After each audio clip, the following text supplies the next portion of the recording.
शनिवार सुबह सिंगौली तहसील के कवई गांव में 40 बीघा जमीन पर अतिक्रमण हटाने जिला प्रशासन पहुंचा और कार्यवाही करते हुए चने की फसल को नष्ट कर भूमि पर शासकीय स्थापित किया। उक्त भूमि को निजी भूमि बताने वाले किसान बालकिशन धाकड़ ने प्रशासन के खिलाफ मोर्चा खोल दिया है। साथ शनिवार देर शाम कलेक्टर कार्यालय के बाहर धरना प्रारंभ कर दिया और प्रशासन से अपनी भूमि दिलाने की मांग की।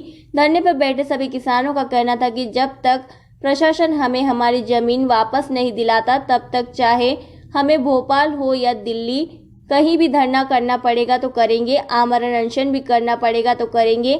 हमें हर हाल में न्याय चाहिए। किसान धाकड़ का कहना है कि मेरी 33 बीघा जमीन है। उस जमीन का मैं 50 वर्षों से लगातार खेती करता आ रहा हूँ और प्रशासन के द्वारा आज सुबह मेरी जमीन पर बुलडोजर चलाकर खड़ी फसल को नष्ट कर दिया गया, जिसके विरोध में आज कलेक्टर कार्यालय के बाहर धरने पर बैठ गए हैं। पीड़ित किसान बालकिशन धाकड़ और उसके साथ कई किसान धरने पर बैठे हैं। उनकी मांग यही है कि प्रशासन द्वारा जो कार्रवाई की गई है वह गलत है। उस जमीन के हमारे पास कागजात हैं, इसके बावजूद भी प्रशासन द्वारा उसे अवैध बताकर अतिक्रमण हटाया गया है। हमारी मांग है कि हमारी निजी भूमि को शासकीय बताकर जिस तरह से फसलें बर्बाद की जा रही है और कोर्ट का स्टे को भी मानना नहीं चाह रहे हैं, तो किसानों को अपनी लड़ाई लड़ने के लिए खेत से आज किसान कलेक्ट्रेट तक आ गया है। यहाँ न्याय मिलेगा, यहाँ भूख हड़ताल करेंगे, धरना प्रदर्शन करेंगे। यहाँ नहीं मिला तो हम दिल्ली भी जाएंगे, रामलीला मैदान में भी भूख हड़ताल करेंगे और वहाँ बैठना पड़ा तो वहाँ भी बैठेंगे और भोपाल भी जाएंगे। जब तक हमें न्याय नहीं मिलेगा किसान चुप नहीं बैठेगा। क्या आपको नोटिस मिला है? आपने पूर्व में आवेदन दिया था, प्रशासन को भी दिया था, मंत्री जी को भी आवेदन दिया था, क्या उसके बाद भी आप लोगों को शुरू में जो कार्रवाई हुई थी वो बिना नोटिस के हुई थी। मैं भारत जोड़ो यात्रा में था, बिना कुछ बताए इन्होंने खुद के कागजों पे कार्रवाई करके अपने पास रख लिए। उसके बाद कार्रवाई कर दी। जो पुलिस प्रशासन 150 से 200 लोगों को लेके आते हैं, आप बताइए कि अतिक्रमण हटाने के लिए रात को 3 बजे 200 पुलिस प्रशासन को लेने की कहाँ जरूरत है अगर वो चोर नहीं है तो मैं यहाँ नहीं था तो कार्रवाई कर ली। कोर्ट में वो कार्रवाई तक नहीं बता पा रहे हैं, बार बार तारीख पे तारीख मांग रहे हैं। अगर ये जीत रहे थे तो कोर्ट में कागज बता के मेरा खेत ले सकते थे, लेकिन इनको पता है कि कोर्ट में नहीं जीतेंगे, मेरे पास लीगल डॉक्यूमेंट सारे हैं, इसीलिए उन्होंने ये तानाशाही पूर्वक कार्रवाई की है। क्या उद्योग के नाम पर किसानों की जमीनें और हड़पने का काम कर रहे हैं प्रशासन? ये उद्योग वालों को जमीनें देना है किसी भी हालत में, चाहे वो किसान की निजी भूमि हो, चाहे शासकीय हो, चाहे अतिक्रमण हो, चाहे वो उसमें कमा खा रहा हो, तो ये उद्योगपतियों को देने के लिए ही किसानों के साथ अत्याचार किया जा रहा है। आपको स्टे वगैरह मिला था और कितना क्या नुकसान हुआ आज जो कार्रवाई हुई है?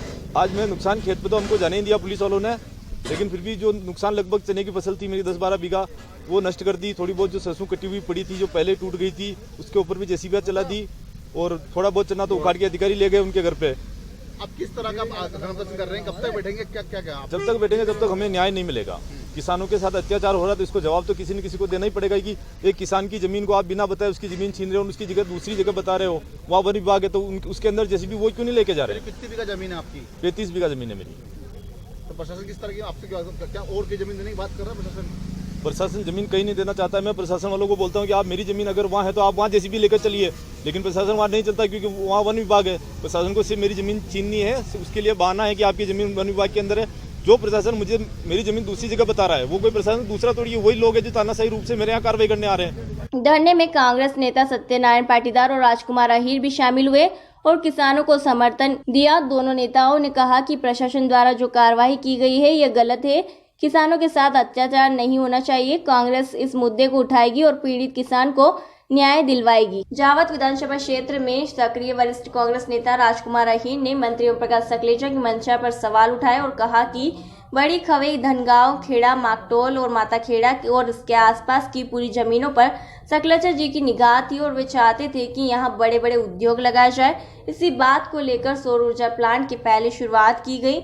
हमने 2 साल पहले इस बात को लेकर कलेक्टर मयंक अग्रवाल को इस मामले से अवगत कराया था कि सौर ऊर्जा प्लांट के नाम पर किसानों की निजी भूमियां ली जा रही हैं। तब कलेक्टर ने हमें कहा था कि हम केवल सरकारी जमीनें लेंगे, जबकि इन्होंने बहुत से लोगों की निजी जमीनें भी ले ली गई हैं और उन्हें मुआवजा भी नहीं दिया गया।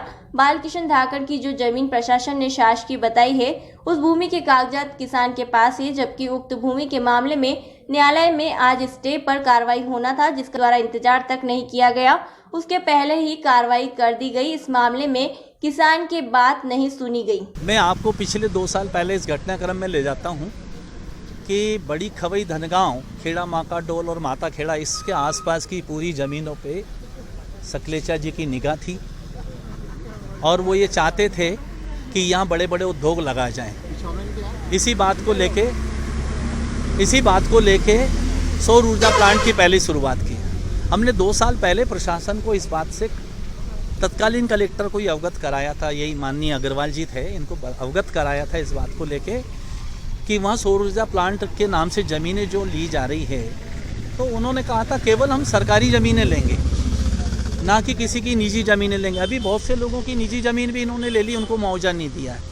और बालकिशन धाकड़ की जो ज़मीन है उसके कागज़ उसके पास है, डॉक्यूमेंट्स हैं, और उसी डॉक्यूमेंट्स के बाद मुझे एक बात बताइए कि न्यायालय अगर कोई स्टे देता है तो कोई ना कोई प्रूफ सबूत या उसके पास कोई डॉक्यूमेंट्स होते हैं तब जाके स्टे मिलता है। आज स्टे की तारीख थी, आज हियरिंग थी, तो मेरा कहना है प्रशासन को ये देखना चाहिए, स्टे अगर खारिज होता, उसमें ये बात न्यायालय में साबित नहीं होती कि ये ज़मीन इसकी नहीं है, तो उसके बाद कार्रवाई करते, हम विरोध नहीं करते, क्योंकि प्रशासन का कहना अतिक्रमण है लेकिन सामने वाले बालकिशन के पास कागज़ है। तो ये एक तरीके से प्रशासन की हठधर्मिता है। सुबह उद्योग के नाम पे किसानों की जमीनों को हपा जा रहा है, किस तरह से बड़ा मंत्री जी के गृह क्षेत्र के अंदर एक किसानों के साथ में हड़ताल की जा रही है। मेरा कहना ये है कि सकलेचा जी शुरू से उद्योग का काम करते हैं, नोएडा में भी इनका उद्योग है और इनके मित्र मंडली भी उद्योग का ही काम करती है।